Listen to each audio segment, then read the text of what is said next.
Je suis un homme né vivant. Et je porte le prénom Vladimir de la famille Mochkine. L'âge, en général, n'a pas vraiment de sens à mentionner, il est relatif. Si l'on va au fond des choses, nous vivons plusieurs vies. Ici, c'est l'expérience même de l'âme qui compte. À chaque fois qu'on fête un de mes anniversaires, je m'assois et je fais le calcul. 1982, alors le 21 janvier. Aujourd'hui, je devrais avoir 38 ans.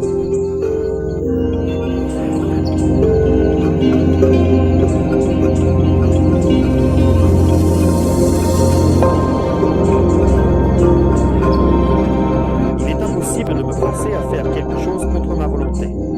J'aborde toujours n'importe quel travail ainsi.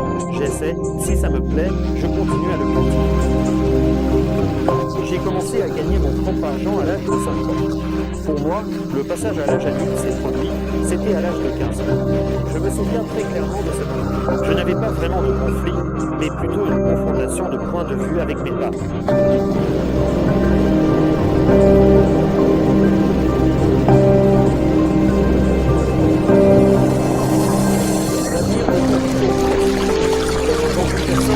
De cela, elle commence peu à peu à comprendre quel est elle-même le maître de son avenir.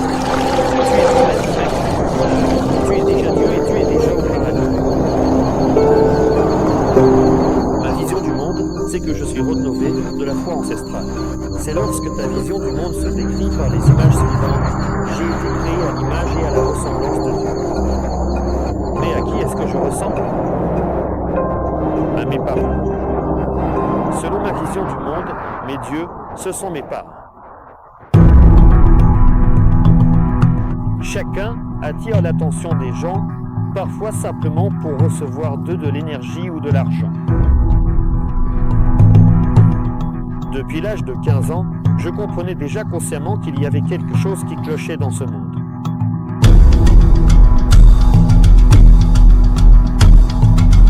Je perçois pleinement le monde entier comme un tout.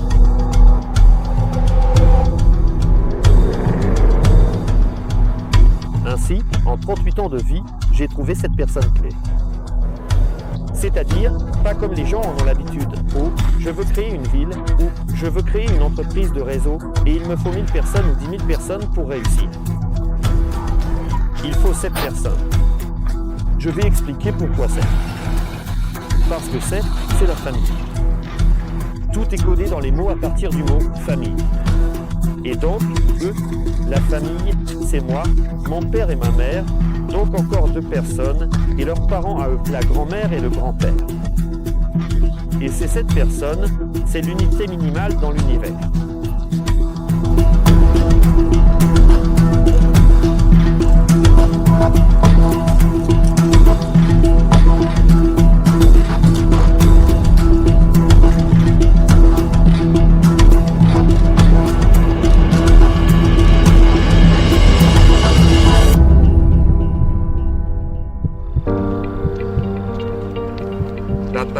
Dia.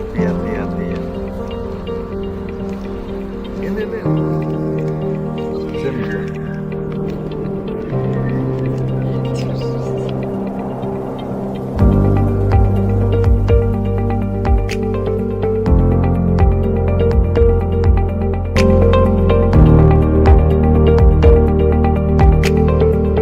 Le créateur, le bâtisseur. C'est-à-dire qu'il y a des créateurs-destructeurs, c'est le Seigneur, qui est aussi le diable, qui est aussi Yahvé, et il y a des créateurs-bâtisseurs, les dieux, les anges, et ainsi de suite. Parce que j'ai déjà été destructeur dans mes vies antérieures. Chaque personne, pour parvenir à une forme de vie créatrice, doit d'abord acquérir une expérience négative. Et chaque personne traverse ces périodes, et ce n'est qu'à travers cette expérience qu'elle en vient à comprendre qu'il ne faut pas agir ainsi. Ces gens-là, ils sont simplement pusillanimes. Être pusillanime, cela veut dire que son âme a simplement peu d'expérience, a vécu peu de vie. Mais les gens qui sont des créateurs bâtisseurs, tout ce qu'ils entreprennent rayonne de lumière, de chaleur, d'amour. Ce sont ces personnes qui possèdent déjà ce bagage d'expérience négative. Elles ont transformé ce négatif en positif, comprennent comment cela fonctionne et savent que ce n'est pas la bonne voie, qu'il faut vivre comme.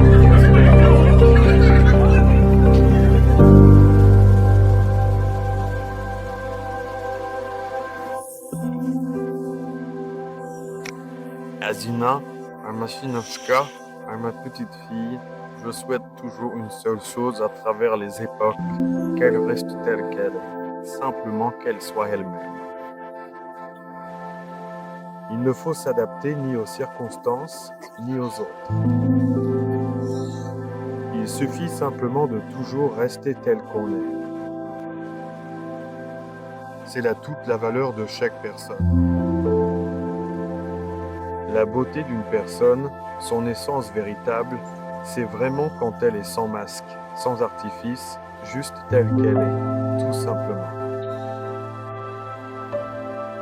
Voilà, il faut apprendre à accepter, et alors la vie de famille se déroulera de manière très harmonieuse et agréable, quand le mari et la femme s'acceptent simplement, en toute simplicité et pleinement, l'un l'autre avec les qualités positives et négatives qu'ils ont par nature.